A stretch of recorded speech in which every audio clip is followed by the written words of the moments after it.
Thank you for coming by again, Tory Magoo 44. It is Easter weekend. I just got my hair done. Thank you, Ophelia. She's my friend on Magnolia Avenue who does my hair, and she's very cool. All right, so I want to finish this with the parents of Anonymous, or anybody who is anonymous, or just anybody who's kind of like, I don't know if they should be doing this. I want to talk to you a little bit more about this. As you saw in the first video, I got pretty upset. I wasn't upset, just so you know, on one mother. That is, I talk to parents all the time. Since I left, I've been talking to parents. That's the only reason I speak out. That's the main reason I speak out. When I left, I said, I'm not going to speak.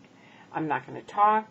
I'm not going to say anything. I'm not going to picket. I'm not going to make videos. I called up my friend. I said, nothing. I'm leaving under the radar. But you know what? I talked to so many parents in 2 weeks' time who were like, please help us. We haven't seen our daughter in so many years. We haven't talked to our son. They won't let us talk to him. Da-da-da-da. That, you know, Bob and Stacy, if you watch the video, Magoo Dancing in Boston, said, we're going to go picket. And I said, I'm not going to picket. And they said, okay. Well, and I said, just drop me off at the mall. But then I thought, that's so hokey. You know, I've got to do something. Thinking of all these families, right? So I said, look, just drop me off and I'll talk to them. And I did. I went in and I talked to the staff, and you can watch Magoo Dancing in Boston, and that's what happened. But, and even then, I really wasn't going to speak out. I was just talking to them, trying to get them to talk to the critics. But they were so nuclear, this isn't in the video, but they came all the way over across the street into a van where I was resting, and they had the air conditioning on because it was real hot. And they put the camera right on the window. And that was the moment I said, you know what? I have a right to free speech too. And I have a lot to say. And if you watch the video, I walk over across the street and I'm like, hey, Andreas! And that's because, boom, that's it. I'm going to talk. All the little suppression, that's it. It's over. I'm for the families. Like I said, Tory Vizazian, which was my married name. Now I'm Tory Chrisman. As long as you're going to be breaking up family Scientology, and I'll tell you this now, I told you it in 2000, and I'm telling it to you right now, I will be there. In 2000, right before I left, I told them they wanted me to walk around Wise Beard Man, Mark Bunker's house, with some picket sign saying he was this and that. I said, you're crazy. No way. You know, you are creating your own enemies. And when I left, I told David Miscavige on a video, and you can see it, I said, it isn't going to be the ex-Scientologists that bring down Scientology. There is an army out there. And at the time, I was talking about the critics, but now there's Anonymous, which is an even bigger army.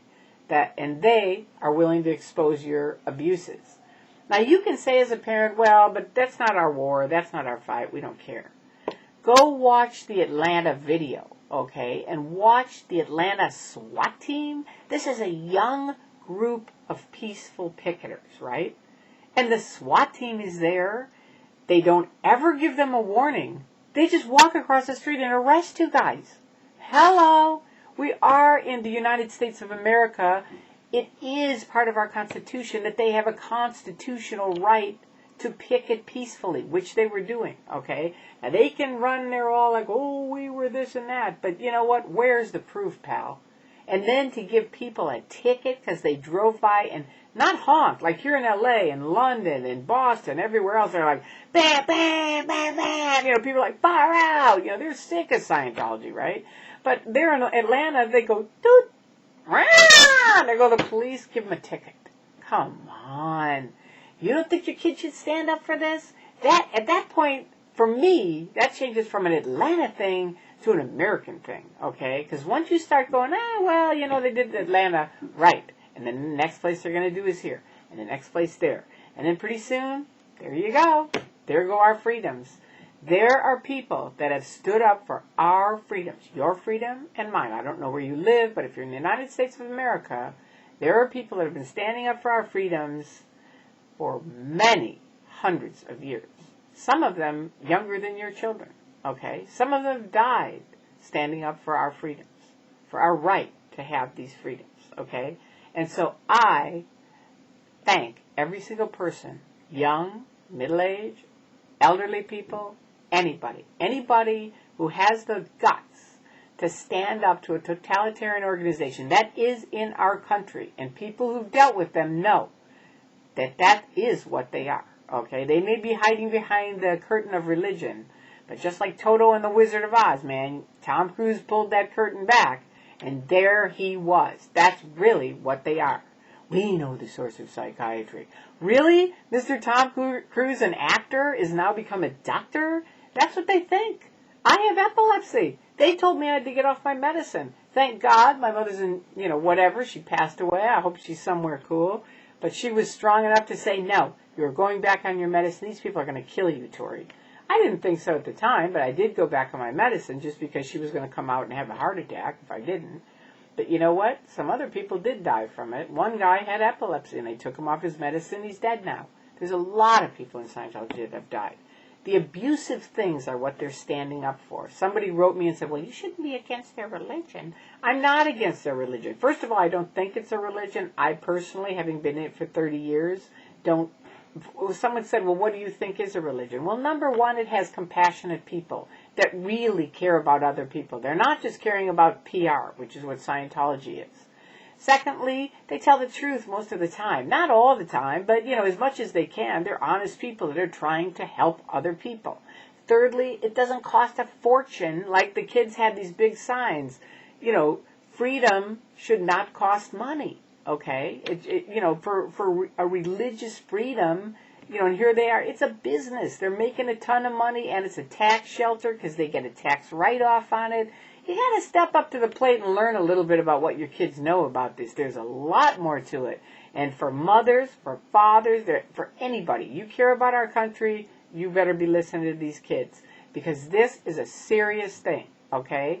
They get one of your kids or one of your grandkids, they declare them a suppressive person like they have me. You know what? That's the end of your relationship with your child or your grandchild. And you could think, oh, no way, it won't happen to me. You want to bet? I talk to parents every day. It happens to them. They don't think so. I'm going to tell you the last story and then I got to go. This lady read one of their little BS things about, come for our management training. So she talked her husband into it. Flew down to Clearwater, Florida to do the management training. They did a little interview with her. What do you think about Scientology? She said, I don't like it. They said, okay. They got the husband in another room. 8 interviews later, her husband of 17 years walked outside and he said, either you join Scientology or it's over. That was about 3 months ago. So don't be thinking this is old stuff that doesn't matter anymore. It does matter. They break up families. They hurt people. They are trying to stop free speech on the internet. There's a lot of stuff that you need to get up to speed on. But even if you're not interested, you should be proud of your kid that they are, and that they're taking a stand, and that they've got the courage and the guts to do something about it. I love it. I think it's fantastic. I do. That all these people have come together is amazing. It is fantastic. And nothing but good is going to come of it. And all these little things that Scientology is trying to create, Scientology, you and I know, you sent me out to open up those phony accounts, anonymous accounts, right, that you used, that I found out to stop free speech. And once you did, I left Scientology forever. So you guys better get honest and straight. That's what I say to you. To the rest of you, good job, keep it up, rock on. And I will see you April 12th. All right, Operation Reconnect. All right, have a great weekend, everyone. I love you all. Bye-bye.